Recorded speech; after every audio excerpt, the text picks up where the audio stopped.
Sallallahu alaihi wasallam beserta para keluarga, sahabat dan segenap umat yang senantiasa itba' kepadanya ila akhiril hayat nanti, mudah-mudahan termasuk kita di dalamnya.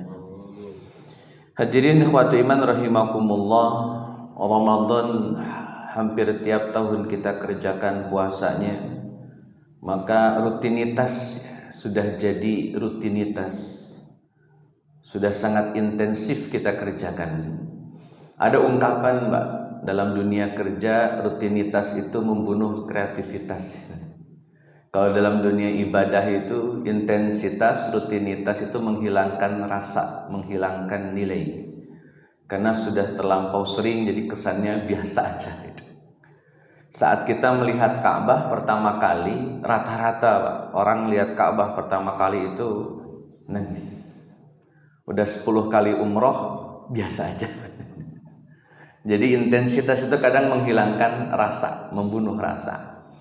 Maka Nabi SAW mengingatkan betul, kata Nabi, kalau masuk bulan Ramadan harus happy. Kenapa ada diksi harus happy ketika ketemu Ramadan? Supaya rasa itu kembali hadir. Jangan sampai kemudian rasa itu karena sudah mentang-mentang rutin hilang, kemudian tidak lagi bisa dihadirkan.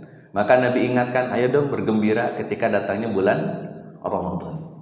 Nanti persoalan bahagianya, happy-nya itu seperti apa, itu nanti berdasarkan versi masing-masing. Jadi Nabi tidak menjelaskan bahagianya harus kayak gimana, yang penting happy, dan itu kan bicara rasa, nanti tergantung pada versinya masing-masing. Misal ada orang yang bahagia karena Ramadan itu menguntungkan secara rezeki. Terutama bagi para pedagang, mungkin wah ini kalau Ramadan panen sudahlah, dagang baju, dagang makanan, dagang apa aja laku. Misal itu happy. Ya sah-sah saja Pak. Toh itu kan sesuatu yang dirasakan sebagai sebuah kebahagiaan. Atau barangkali yang agak-agak tinggi dikit Pak, ini agak-agak serius dikit gitu. Dia bahagianya karena Ramadan itu kan pahalanya dilipat gandakan. Dosa-dosa diampuni oleh Allah Azza wa Jalla. Pintu surga dibuka selebar-lebarnya. Pintu neraka ditutup serapat-rapatnya. Nah, itu bahagia juga Pak. Ya ini memang agak serius dan agak lebih berkualitas dibanding yang sebelumnya. Tapi intinya kan ada versi bahagia. Dia masuk bulan Ramadan dengan semua amal soleh. Semua amal soleh dikerjakan. Tarawehnya, puasanya, sodakohnya, umrohnya barangkali. Pokoknya extraordinary lah itu. Walaupun nanti setelah puncak Ramadan dia nikmatin, nyampe Syawal, rata-rata ini Syawal masih naik atau turun Mas? Nah, ini rata-rata kadang-kadang Syawal jadi tapi masih mending Pak, masih ada Ramadan yang naik gitu loh. Walaupun Syawalnya rata-rata turun, ya udahlah itu. Ibu-ibu Ramadan khatam 2 kali, 3 kali baca Quran, masuk Syawal setahun sekali khatam balik lagi setahun sekali. Bulan Ramadan sodakohnya Masya Allah, pagi, siang, sore, iftar, buka, sodakoh, terus beres Ramadan ya beres sudah. Nah hadirin Fatimah rahimakumullah, itu versi bahagia ya mungkin bagi orang-orang yang sudah paham tentang keutamaan bulan Ramadan. Ada juga Pak versi bahagia yang lebih tinggi ini Masya Allah Pak, versinya lebih tinggi ini. Ketika dia merencanakan betul dengan Ramadan itu harus sampai pada pertemuan dengan Allah. Ramadan itu wasilah, cara agar kita bisa muwajahah, ketemu dengan Allah Azza wa Jalla, bisa liqa dengan Allah. Dan itu kama qala Rasulullah sallallahu alaihi wasallam. Kata Nabi sallallahu alaihi wasallam, ada farhatani lis-shaim. Ada 2 kebahagiaan bagi orang yang suka shaim, suka puasa. Satu adalah kebahagiaan ketika dia buka puasa. Di sini Pak, azan yang paling dinanti-nanti azan apa Pak kalau bulan Ramadan? Oh sama Pak. Saya pikir beda. Sini mungkin subuh ya Pak. Di kampung saya juga sama, maghrib yang paling ditunggu-tunggu. Kenapa menunggu azan maghrib? Ya karena happy Pak. Senang dia kalau buka puasa. Dari subuh sampai maghrib nahan makan, nahan minum, nahan aktivitas suami istri. Azan berkumandang dibebaskan oleh Allah Azza wa Jalla. Silakan makan, silakan minum, silakan aktivitas. Suami senangnya betul luar biasa Pak. Sampai jam 5 sudah browsing tajil kan. Setengah 6 sudah nyiapin piring. Menjelang jam 6 sudah menghias piring. Mendekati azan maghrib dicari channel TV gitu. Ditanya, Pak ngapain Pak? Nyari yang azan duluan mana ya? Saking happy-nya Pak, ya monggo silahkan, itu kan bagian daripada nilai-nilai kebahagiaan yang didapatkan di bulan Ramadan. Tapi intinya Ramadan merencanakan pertemuan dengan Allah, karena kebahagiaan yang kedua kata Nabi, orang yang shaim selain buka puasa dia happy, yang kedua saat ketemu dengan Allah dia juga happy. Saat dia ketemu dengan Allah Azza wa Jalla. Bapak Ibu bisa bayangkan bulan Ramadan menjadi cara, menjadi target, menjadi strategi kita agar bisa ketemu dengan Allah. Dan itu kebahagiaan yang paling tinggi. Kata Nabi SAW, tidak semua penghuni surga punya kesempatan ketemu dengan Allah. Ini VIP lah itu. Pokoknya very. Jadi nggak semua orang penghuni surga bisa melihat wajah Allah. Padahal dalam akidah Ahlus Sunnah wal Jamaah, bahwa yang namanya muslim, orang yang beriman itu punya kesempatan melihat wajah Allah. Jelasnya melihat wajah Allah seperti kita lihat bulan di waktu malam. Jelas, nggak ada silaunya, betul-betul dohir, betul-betul real, Pak. Dan kita melihat wajah Allah Azza wa Jalla. Sampai Pak, ketika sudah melihat wajah Allah Azza wa Jalla, Allah nanya, mau balik ke surga enggak? Setelah melihat wajah Allah Pak, ditanya oleh Allah, mau balik ke surga enggak? Kata yang lihat wajah Allah, tidak mau. Ini lebih indah, ini lebih nikmat daripada surga. Masya Allah. Saya ingin ngasih satu gambaran gini Pak. Ketika ngomongin surga, kata Nabi, wala ainun ra'at, wala udhunun sami'at. Tidak bisa dilihat oleh mata, tidak bisa didengar oleh telinga, bahkan surga tidak bisa dibayangkan oleh hati. Kata Nabi Pak, melihat wajah Allah itu lebih indah, lebih nikmat daripada surga. Yang surga saja tidak bisa dibayangkan. Terus bagaimana cara menakar nikmatnya melihat wajah Allah? Dibanding surga saja itu lebih nikmat melihat wajah Allah. Masalahnya surga saja nggak bisa dibayangkan. Itu berarti kan di atas super kausa, super nikmat, nggak bisa dijelaskan Pak. Lidah ini nggak akan bisa menjelaskan bagaimana nikmatnya melihat wajah Allah. Daripada saya capek-capek menjelaskan, cukup Bapak rasakan. Maksimalkan Ramadan supaya happy dengan merencanakan pertemuan dengan, tidak hanya bicara pahala, tidak hanya bicara surga, tidak hanya bicara takut neraka, apalagi cuman gara-gara THR, angpau, atau rezeki lancar, dagang lancar, jualan rame, nggak cuman itu bahagianya, tapi punya kualitas bahagia yang excellent, yakni pertemuan dengan Allah Azza wa Jalla. Caranya puasa Ramadan inilah. Hadirin ikhwati rahimakumullah, maka Nabi ingin supaya rutinitas kita dengan Ramadan berkualitas tetap. Rutinitas tapi tetap berkualitas. Kenapa? Ada target, ada rencana, ada strategi. Sama juga Pak, untuk urusan sholat saja. Nabi paham betul kalau sholat itu pasti bikin jenuh, pasti bikin lelah Pak, pasti bikin lelah. Maka Nabi kasih warning, hati-hati ya kalau malas-malasan dalam sholat. Makanya di surat An-Nisa, orang-orang munafik Pak oleh Nabi diberikan satu indikator. Wa idza qamu ilas sholati qamu kusala. Orang munafik itu kalau sholatnya malas. Itu supaya Pak, rutinitas tidak menghilangkan rasa. Kita ini setiap hari sholat Pak, 5 waktu.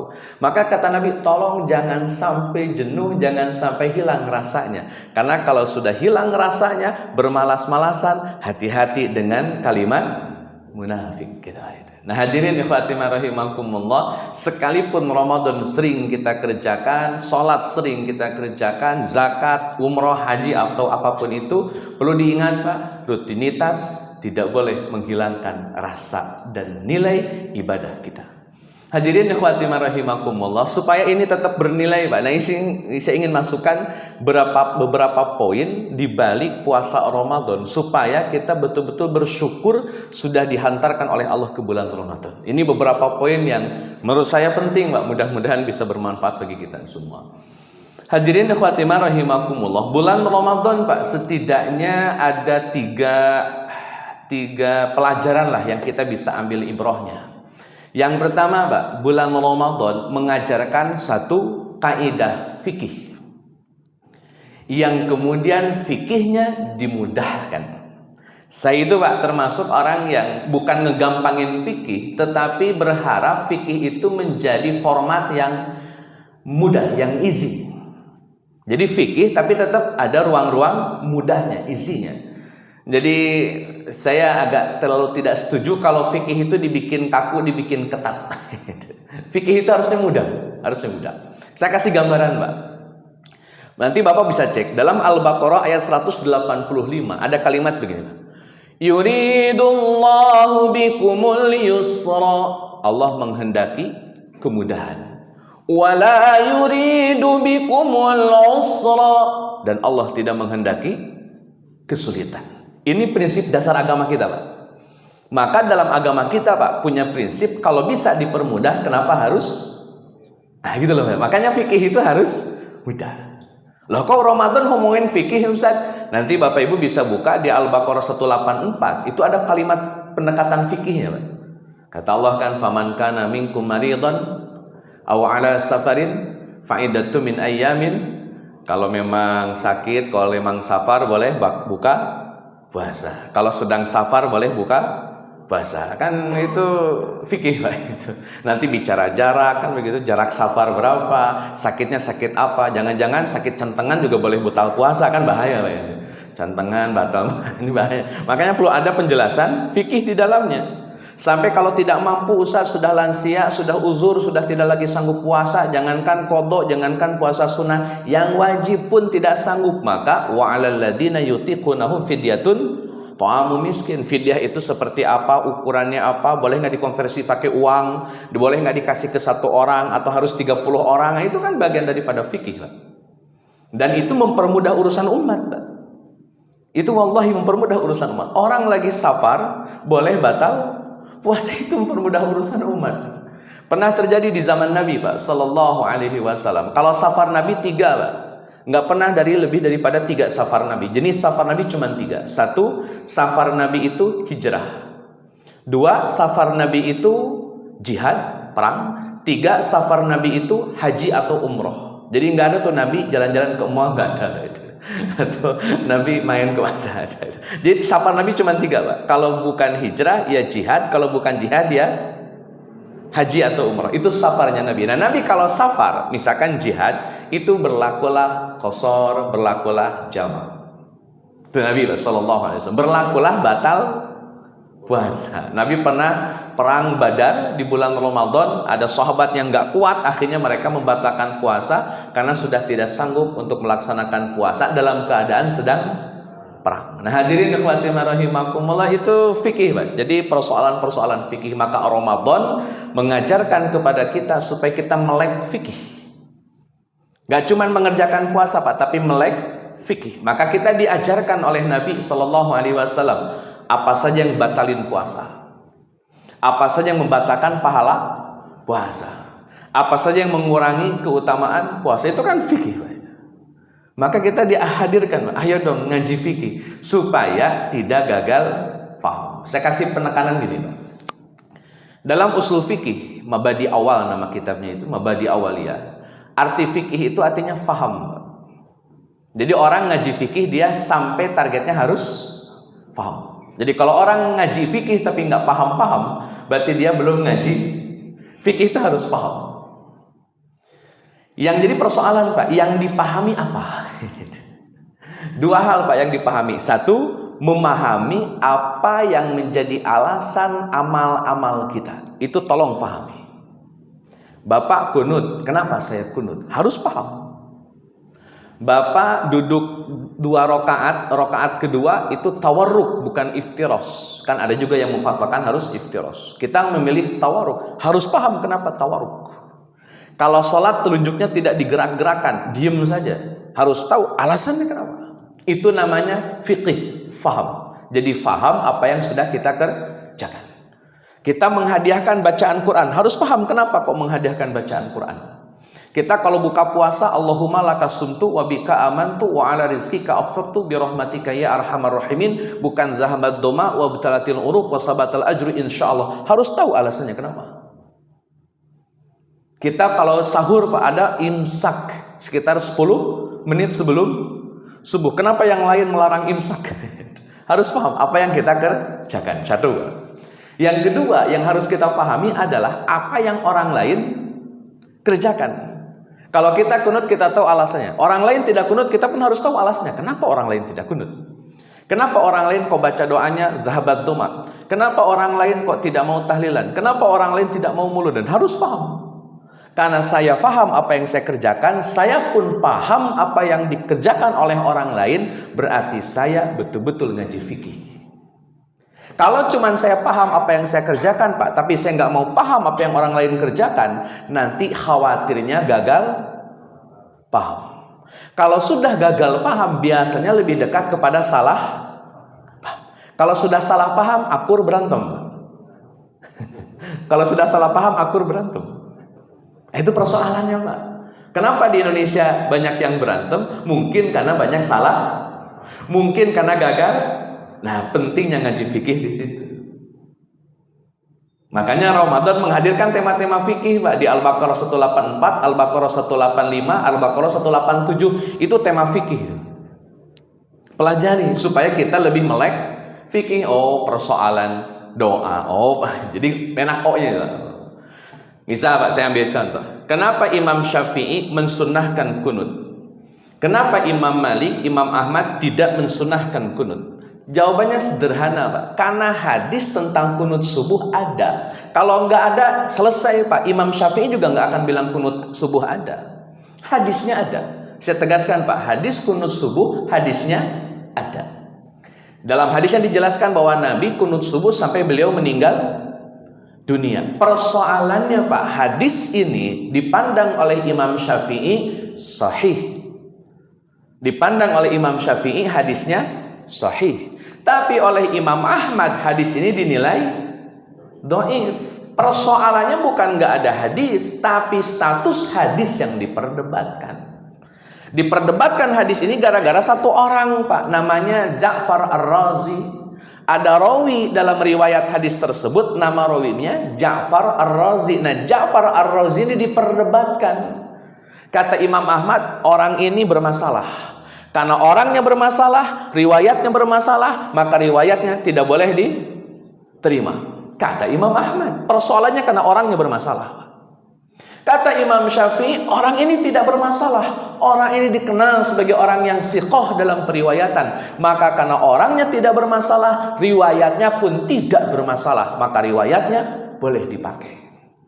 Maka masing-masing berdiri sendiri, Pak. Yang satu dengan pemahamannya, yang satu dengan pemahamannya. Yang meyakini dhaif tidak kunut subuh, yang meyakini sahih kunut.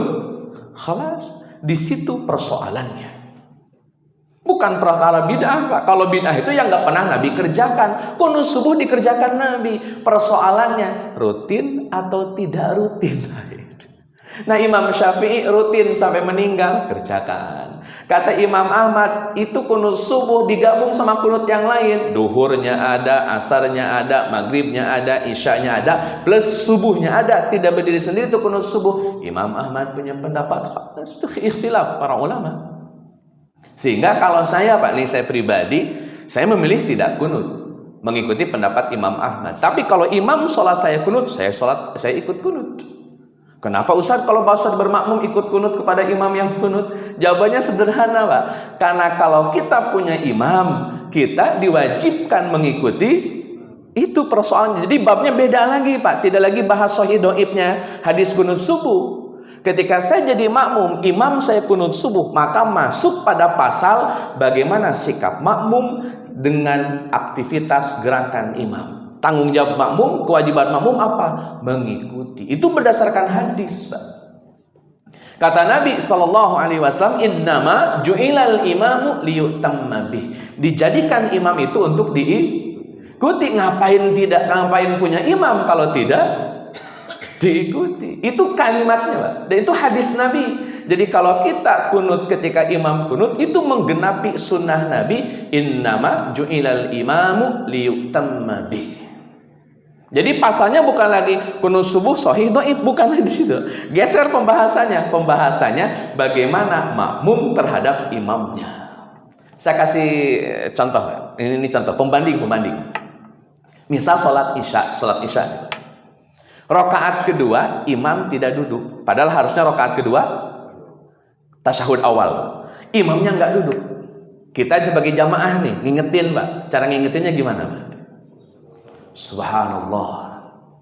Imamnya nggak ngerti Pak, diam aja. Bapak bilang lagi Subhanallah. Imamnya anteng aja. Malah langsung Bismillahirrahmanirrahim. Wah, imamnya udah nggak denger nih. Saya tanya Pak, Bapak kalau imam ditegur pakai Subhanallah, nggak inget-inget, nggak mudeng-mudeng, nggak sadar-sadar, kita ngapain Pak? Ikut imam berdiri atau tetap duduk?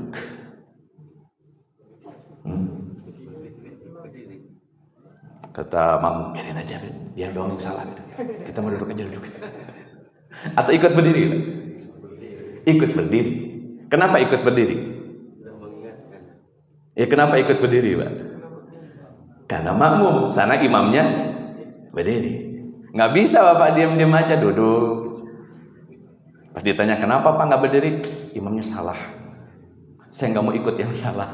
Masalahnya Bapak makmum, imam salah, Bapak tetap harus ngikut. Itu konsekuensi jadi seorang makmum. Kalau Bapak nggak mau diatur oleh imam, Bapak yang jadi imam. Biar Bapak yang ngatur. Salah saja Pak, saya ulang, salah saja gerakan imam, makmum tetap ngikut, padahal salah. Nanti yang sujud sahwi imam doang sama makmum. Yang sujud sahwi ini Pak, kan salah nih. Yang sujud sahwi imam doang atau sama makmum? Padahal yang salah imam. Kita kan cuma kena imbas doang gara-gara jadi makmum. Tapi pas giliran sujud sahwi, kita pun harus sujud. Itu berjamaah namanya. Salahnya imam aja diikuti. Dalam konteks sholat Nabi Pak Sallallahu Alaihi Wasallam, sholat duhur 4 rakaat harusnya 2 rakaat salam, assalamualaikum, assalamualaikum. Sahabat gak ada yang berani bilang subhanallah ke Nabi Pak. Ini masalahnya Nabi masa di subhanallahin. Masa Nabi salah ya? Diam aja sahabat. Tapi Nabi baru 2 rakaat salam Pak, padahal sholat duhur 4 rakaat. Nabi pulang, beranjak dari tempat sholatnya menuju rumahnya. Gak ada satupun sahabat yang mohon izin Rasul, atau Abu Bakar lah, Abu Bakar langsung maaf Rasul, gak ada. Sampai mendekati pintu rumah Nabi, mendekati gerbang Masjid Nabawi, karena nyambung ke kamar Nabi, ada satu orang yang mungkin kurang sopan Pak. Ini pentingnya kurang sopan malah jadi ibroh. Karena prinsipnya gini Pak, kalau Nabi sudah kembali ke rumahnya, tidak boleh ada yang ngalangin. Kenapa? Itu waktu Nabi dengan keluarganya, tidak boleh diganggu. Itu adab sahabat Pak. Nah Nabi sudah mau pulang, ada yang berdiri namanya Zulyadain. Kata Zulyadain, maaf Rasul sebentar. Wah itu sahabat udah gak enak. Orang ini kurang adab. Nabi mau pulang kok malah ditahan. Tapi ya Nabi diam aja Pak. Nabi ya orangnya care. Kata Nabi, kenapa?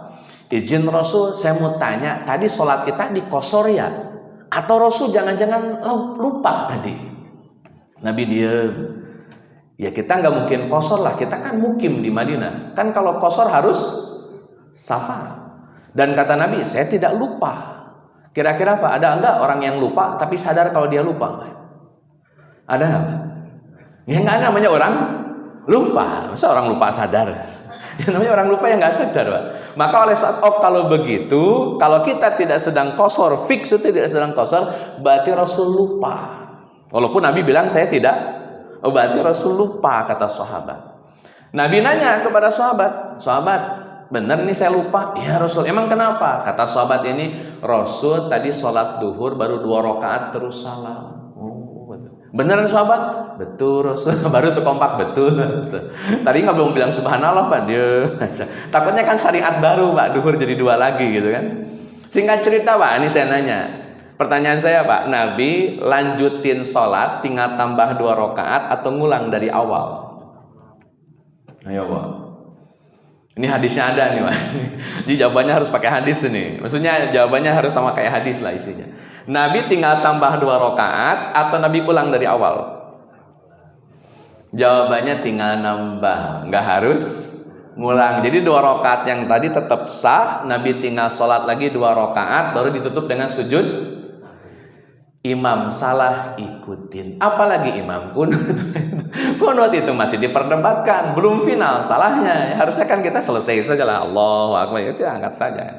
Kaidahnya begitu, Pak. Nah, ini ngaji fikih ini, Pak, itu distimulus oleh Ramadan. Ayo dong melek fikih, mumpung bulan Ramadan, buka buku kitab fikihnya, kaji fikihnya. Jangan kemudian mencukupkan dengan hanya satu kajian, dengan satu kitab, dengan satu bacaan. Dunia ilmu itu luas, Pak, wallahi luas. Kalau kita membatasi ilmu dengan hanya membatasi ustadz, membatasi kitab, kita masuk dalam konteks orang-orang yang bisa jadi, Pak, gagal paham.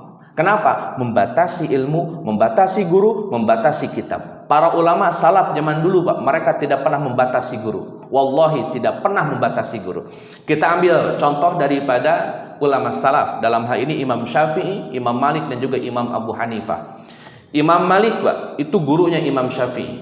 Gurunya Imam Syafi'i. Imam Abu Hanifah itu hidup, itu meninggal setelah Imam Syafi'i lahir. Jadi Imam Syafi'i tidak pernah ketemu dengan Imam Abu Hanifah, tapi Imam Malik gurunya Imam Syafi'i. Imam Malik lahir tahun 93 Hijriah. Imam Syafi'i lahir tahun 150 Hijriah. Beda berapa tahun, Mbak? Banyak kan? 93 dan 150, Pak. Berada berapa tahun? 50 berapa? 57 ya? 57, Pak. 57 tahun selisihnya, Pak. Imam Syafi'i belajar ke Imam Malik saat Imam Syafi'i usia 10 tahun. Berarti Imam Syafi'i 10 tahun, Imam Malik 67 tahun. Imam Abu Hanifah sudah meninggal. Digantikan oleh muridnya namanya Muhammad bin Hasan Asy-Syaibani. Di kota Kufah, pengganti Imam Abu Hanifah adalah Muhammad bin Hasan Asy-Syaibani. Antara Imam Abu Hanifah, Pak, dengan Imam Malik beda metode dalam periwayatan, dalam pemahaman, dalam penafsiran Quran dan hadis. Beda metodenya, Pak. Kalau Imam Abu Hanifah ahlul ra'i, jago logika, jago mantek. Kalau Imam Malik literatur hadisnya banyak berlimpah. Kenapa? Tinggal di kota Madinah yang notabene kumpulan para sahabat ada di situ. Maka pemahaman hadisnya, sumber hadisnya berlimpah dibanding Imam Abu Hanifah. Kita lihat bagaimana jiwa besar seorang guru terhadap muridnya. Kata Imam Malik, Syafi'i, kamu sudah belajar di sini 5 tahun ngaji sama saya. Sekarang kamu pergi ke Kufah, belajarlah kepada Muhammad bin Hasan Asy-Syaibani yang bermadhab Abu Hanifah atau Hanafi. Disuruh ngaji sama yang beda pemahaman. Itu guru zaman dulu, Pak. Kalau guru zaman sekarang, jangan ngaji ke sono. Syubhat. Nah, selesai, Pak. Jangan ngaji ke sono. Menyimpang. Zaman dulu, Pak, ngaji itu beda pendapat. Kamu ngaji ke sono, ngaji di sono, belajar ke sono. Padahal antara dia dengan yang disuruh itu, antara tempat yang baru itu beda dulu begitu, Pak. Itu supaya makin luas pemahaman, makin luas, jangan sampai gagal. Hadirin ikhwati rahimakumullah, itu persoalan fikih dalam bulan Ramadan. Yang kedua, Pak, bulan Ramadan juga mengajarkan agar kita tidak membiarkan Ramadan itu sendirian. Jangan biarkan Ramadan itu single parent. Ramadan itu magnet. Ramadan itu ibarat magnet. Kenapa? Karena dia menarik semua ibadah yang ada dalam agama kita. Misal, Al-Baqarah 185 ada kalimat begini. Syahrul Ramadan alladzi unzila fihi al-Qur'an. Al-ayah. Bulan Ramadan, bulan diturunkannya maka bulan Ramadan tarik, Pak, tilawah Qur'annya. Jangan sampai Ramadan hening, sepi tanpa tilawah. Harus ada tilawahnya. Kenapa Ustaz harus ada tilawahnya? Karena Ramadan dengan Quran, Pak, itu satu paket yang nggak bisa dipisahkan. Walaupun tanpa Quran puasa Ramadan tetap sah. Tapi ini kayak melengkapi yang sempurna, Pak. Kayak chemistry yang nggak bisa dipisahkan. Berdasarkan hadis sahih, Pak, riwayat Imam Bukhari. Jadi ada hadis, Pak, Allah itu mau ngelemparin orang masuk neraka. Puasa datang, kata puasa, ya Rabb, jangan lemparkan orang ini ke neraka.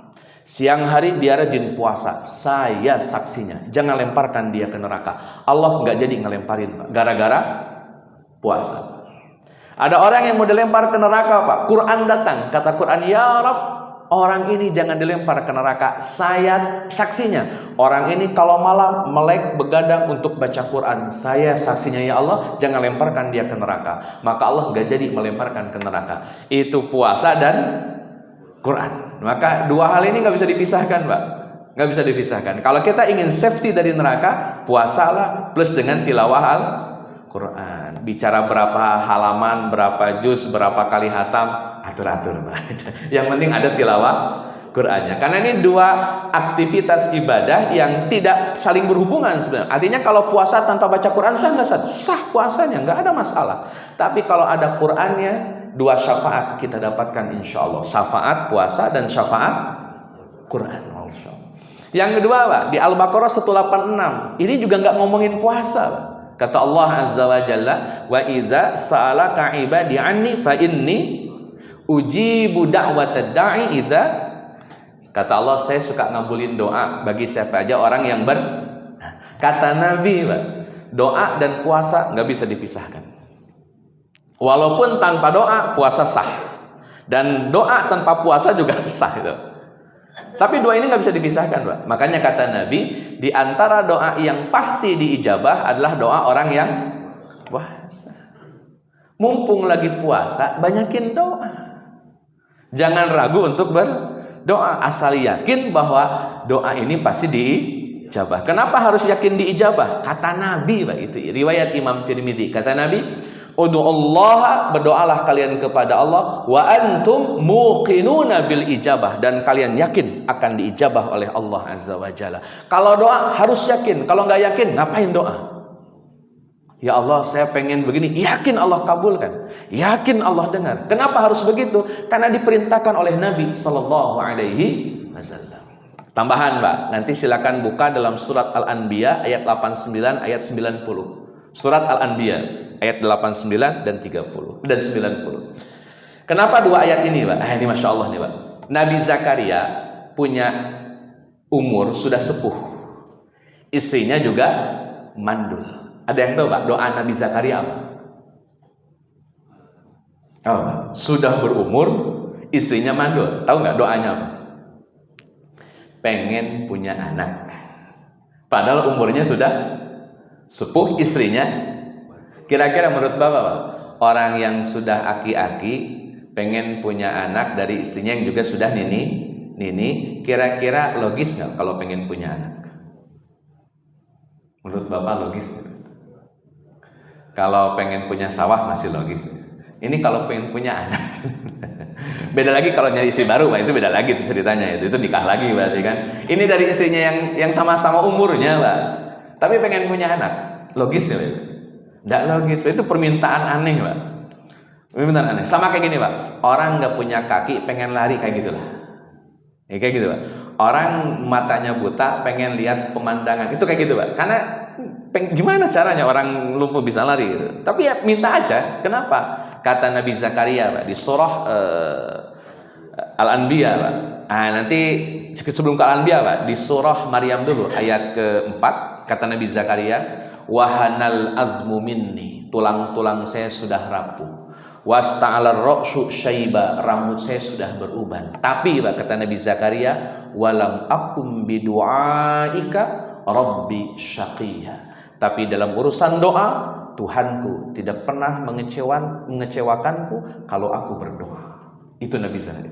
Allah tidak pernah mengecewakan Nabi Zakaria kalau Nabi Zakaria doa. Maka doa di luar logik pun Nabi Zakaria lakukan. Kenapa? Allah gak pernah mengecewakan. Saya ulang, Allah tidak pernah mengecewakan orang yang berdoa. Walam akum bidu'aika rabbi syaqiyya. Maryam ayat 4. Nah, di ayat 89 dan 90-nya ya nih, Pak, Nabi Zakaria yakin Allah itu pasti mengabulkan, tidak akan pernah mengecewakan. Beliau lanjutkan, Pak, makanya dalam surat Al-Anbiya 90, innahum yusari'una fil khairat. Nabi Zakaria nambahin, Pak, doa sudah nih yakin gak akan dikecewakan Allah, yakin bakal diijabah, dilanjutin dengan yusari'una fil khairat, memperbanyak, menyegerakan melakukan amal soleh. Jadi nggak cuma doa doang, Pak, ditunjang dengan amal. Itulah kenapa puasa dan doa dibikin satu paket. Amal solehnya puasa, doa yakinnya ya doa. Amal puasa dengan doa digabung, Pak. Tidak mungkin tidak diijabah. Makanya puasa dengan doa nggak bisa dipisahkan. Orang yang sudah puasa perbanyak doa. Kalau sudah puasa nggak mau doa, rugi. Sudah dikasih ruangnya, tidak dikerjakan, tidak diambil, rugi. Jadi rukhsah itu, kebayang kita kan kalau tidak mengambil rukhsah baru rugi. Tidak doa di bulan Ramadan, rugi. Maka saran saya Pak, kalau mau buka puasa nih, selain nyanyi channel TV mana yang duluan azan gitu, 5 menit lah sebelum azan kita ungkapan gini Pak. Sebelum minum nih, Allahumma lakasumtu, ya Allah karenamu hamba puasa, wa bika amantu, kepadamu hamba beriman, wa ala rizkika aftartu, dan dengan rizkimu hamba berbuka puasa. Jangan dulu minum Pak, karena masih 5 menit lagi. Doa setelah itu. Setelah baca doa tadi Pak, doa dulu, ya Allah tolong hamba, ya Allah tolong berikan hamba, ya Allah tolong. 5 menit doa Pak, khusyuk doanya, walaupun depan piring nggak apa-apa Pak, yang penting doa gitu. Sampai akhirnya azan maghrib berkumandang, bismillah, minum. Jadi Allahumma lakasumtu itu pengantar Pak, bukan pas mau menjelang minum. 5 menit sebelumnya baca dulu Allahumma lakasumtu wa bika amantu, karena itu pengantar. Wa ala rizqika itu kan penjelasan, keterangan. Ya Allah karenamu hamba puasa, ya Allah kepadamu hamba beriman, ya Allah dengan rizkimu hamba berbuka puasa, ya arhamar rahimin, kabulkan doa hamba. Nah gitu loh Pak, sebutin doanya 5 menit lah, gak usah lama-lama, itu diijabah. Hadirin ikhwatimah rahimakumullah. Maka yang kedua Pak, ruang Ramadan selain melek fikih, yang kedua menarik seluruh amal ibadah. Ditarik juga Pak, nggak cuma tilawah, nggak cuma doa. Zakat ditarik oleh Ramadan, sedekah ditarik oleh Ramadan, apalagi salat taraweh ditarik oleh Ramadan. Maka Ramadan ibarat magnet yang menarik banyak amal soleh.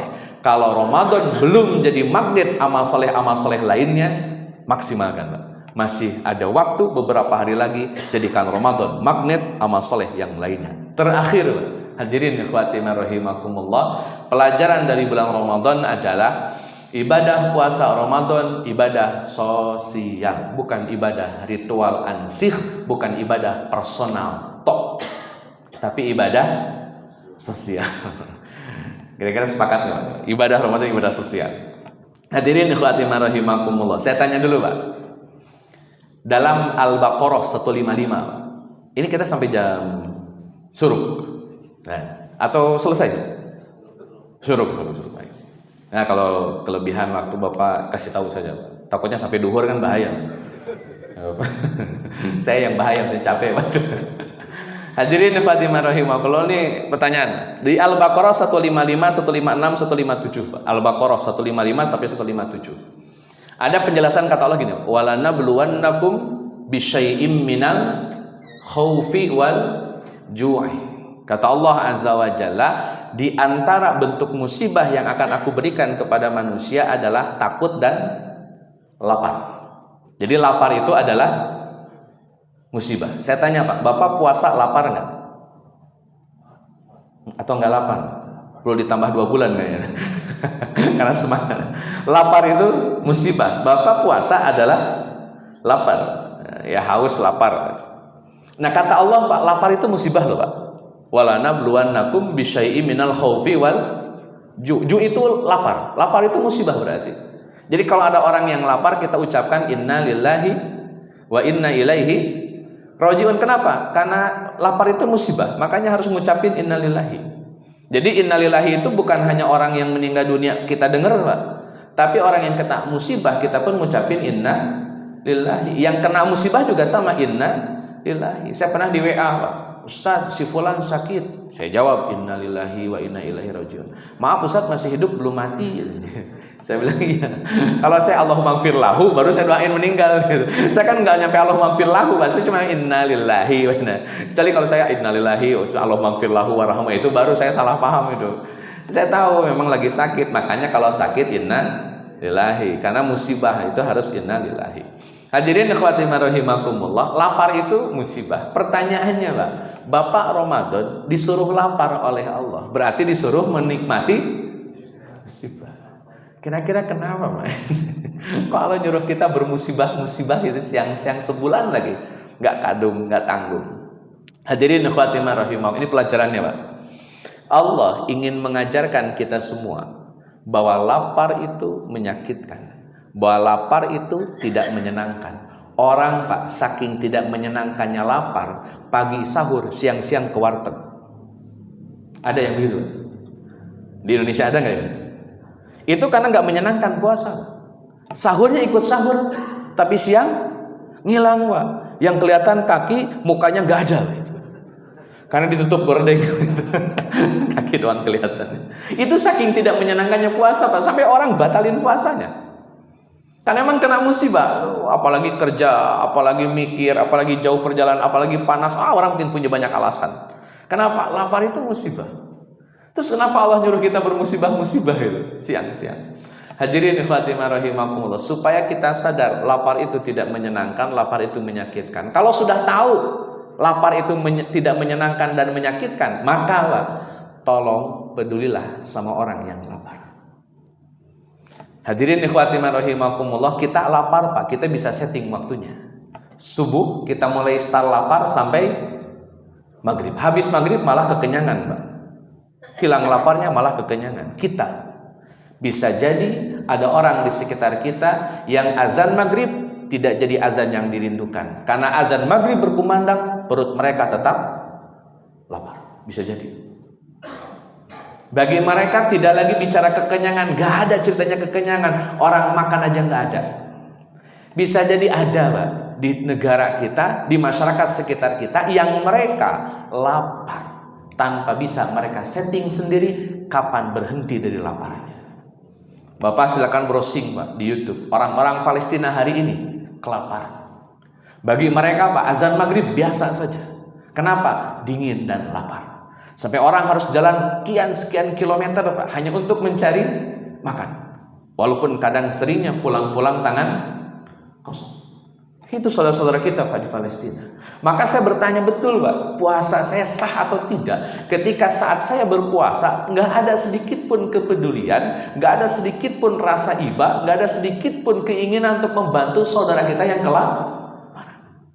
Kira-kira sah nggak puasa kita ini? Yang akhirnya kehilangan ruh puasanya. Kenapa? Kok rajin puasa tapi tidak peduli sama orang yang lapar? Itu gimana ceritanya? Toh Allah itu ngajarin Bapak Ibu puasa supaya Bapak Ibu paham puasa itu tidak menyenangkan. Kalau sudah tahu, ya peduli sama yang lapar. Jangan biarkan ada orang lapar Pak di sekitar kita. Bantu mereka. Hadirin ikhwatimah rahimakumullah, itu kan himbauan saya Pak. Ini bahasa Quran nih Pak. Wah, ini lebih pedas Pak. Dan saya mohon izin menyampaikan kalimat ini. Bapak buka surat Al-Mudaththir ayat 42 sampai 44. Al-Mudaththir. Kata Allah gini Pak. Ma salakakum fi saqar? Kenapa kalian ada di neraka Saqar? Ini pertanyaan pelan Pak, tapi nyelekit. Kata Allah Pak, ma salakakum fi saqar? Kenapa ada di neraka Saqar? Boleh tahu? Ya kalau ditanyakan, kenapa Bapak ada di Bandung? Kan enak Pak jawabannya itu.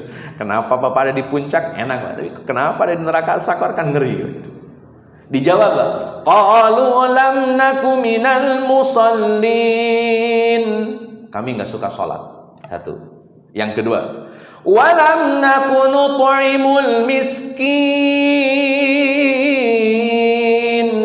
Dan kami tidak suka ngasih makan orang miskin. Fix Pak, neraka Saqar. Kama qala Allahu azza, bukan kata saya. Itu ngerinya membiarkan orang yang lapar. Hadirin ikhwatimah rahimakumullah, dan membiarkan orang lapar itu kriminal. Bukan hanya dosa tapi kriminal. Saya tanya Pak, kalau orang lapar, tingkat kriminalitas naik turun? Sepakat ya Pak? Berarti kalau Bapak membiarkan ada orang lapar, sama saja membiarkan orang melakukan, berarti kriminal membiarkan orang lapar. Hadirin ikhwatimah rahimakumullah, saya tambahkan Pak. Saking Nabi konsen dengan urusan lapar Pak. Satu, kata Nabi bagi yang puasa, man fattara shaiman, siapa yang ngasih makan orang yang puasa. Kita ajak orang buka puasa. Kalau Masjid Nurul Hidayah marajin kayaknya nih ya, buka puasa bareng terus. Kita ngajak orang buka puasa. Syaratnya Pak, kalau ingin menggenapi hadis Nabi man fattara shaiman, syaratnya adalah kenyangkan orang yang kita ajak makan. Itu syarat. Jadi sunnah Nabi Pak, ketika disebutkan man fattara shaiman, siapa yang ngasih makan orang yang puasa, maksudnya sampai kenyang. Mohon maaf Pak, ngasih takjil itu sudah bagus. Saya tidak bilang itu jelek, itu sudah bagus. Tapi kalau ingin menggenapi hadis Nabi man fattara shaiman, kenyangkan orang itu, bukan sekedar batalkan puasanya. Jadi mohon maaf kalau misalkan kita bagi-bagi takjil cuman air mineral sama kurma, itu bagus Pak, sedekah. Tapi kalau masuk kategori hadis belum, karena tentu mengenyangkan. Orang Indonesia Pak, jangankan dikasih kurma 3 butir, udah makan kurma sekilo ditanya udah makan belum, jawabannya belum. Karena belum ketemu. Itu persoalannya Pak. Jadi kenyangkan orang gitu. Wah, ini nasi bok nih, habisin gitu. Kalau dia kenyang, itu baru manfaat toroso iman. Apa keutamaannya? Pahala yang kita ajak makan buat kita tanpa mengurangi pahala yang bersangkutan. Jadi kita nggak ngambil pahala dia, cuman pahala dia kayak di 2 kali lipat gitu. Yang satu buat kita, yang satu buat dirinya sendiri. Itu manfaat toroso iman. Kalau ingin sedekah sudah bagus Pak, sedekah takjil itu sudah bagus. Tapi target Nabi bukan hanya sekedar batalin puasanya, sampai orang itu kenyang. Itu syarat. Hadirin ikhwati rahimakumullah, sampai Pak, inginnya Nabi mengcreate agar Ramadan itu penuh dengan sukacita dan kecukupan makanan. Sampai kata Nabi, kalau Idul Fitri maka dibolehkan makan berlebihan. Makanya Pak disebut Idul Fitri. Ini ada yang tahu nggak Pak mana Idul Fitri apaan? Kita kan ngerjain Idul Fitri sering nih. Artinya Idul Fitri apaan? Hari raya. Ayo, hari raya. Fitri itu artinya makan-makan. Idul Fitri hari raya makan-makan. Itu maknanya Pak, bukan suci, bukan menang. Idul Fitri hari raya makan. Maka kata Nabi, boleh makan berlebihan di hari raya Idul Fitri. Di hari yang lain nggak boleh Pak. Berlaku ayat kulu washrabu wala tusrifu. Makan minum tapi jangan berlebihan. Tapi khusus Idul Fitri silahkan makan berlebihan. Kama qala Rasulullah sallallahu alaihi wasallam. Sebelum berangkat sholat Id makan opor. Pulang sholat Id opor lagi. Siangan dikit nyari bakso. Boleh makan berlebihan. Pulang lagi makan rendang.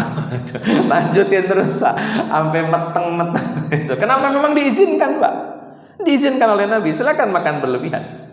Itu Nabi ingin mengkritik Pak, jangan biarkan ada orang lapar. Kalau Nabi sudah menyuruh kita makan berlebihan, maksudnya Pak, maksudnya sudah tidak ada orang yang layak kita kasih makan.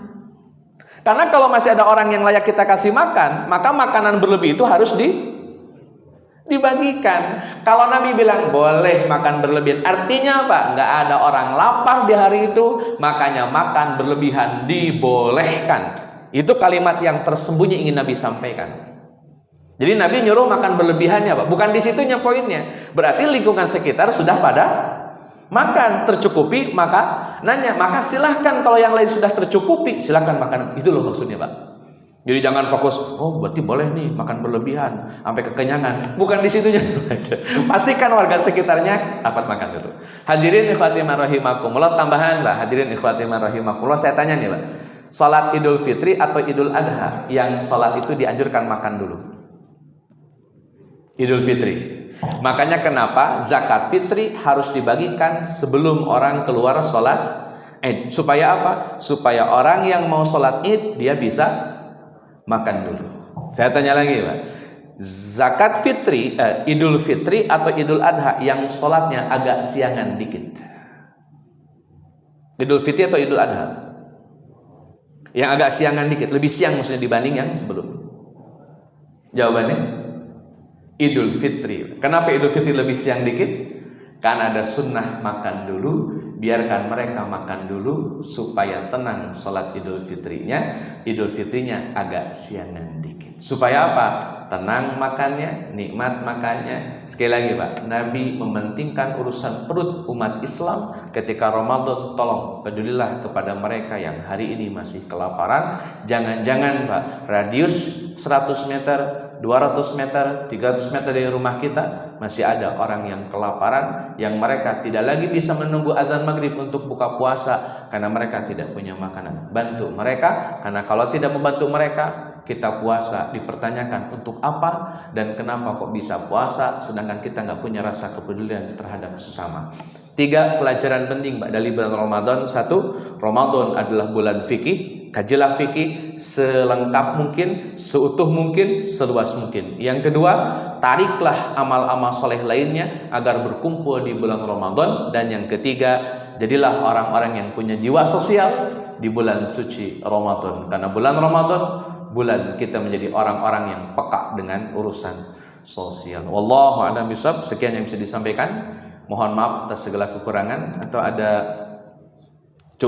mudah-mudahan ada keutamaan dan manfaat yang bisa didapat, dan mohon maaf atas segala kekurangan. Assalamualaikum warahmatullahi wabarakatuh.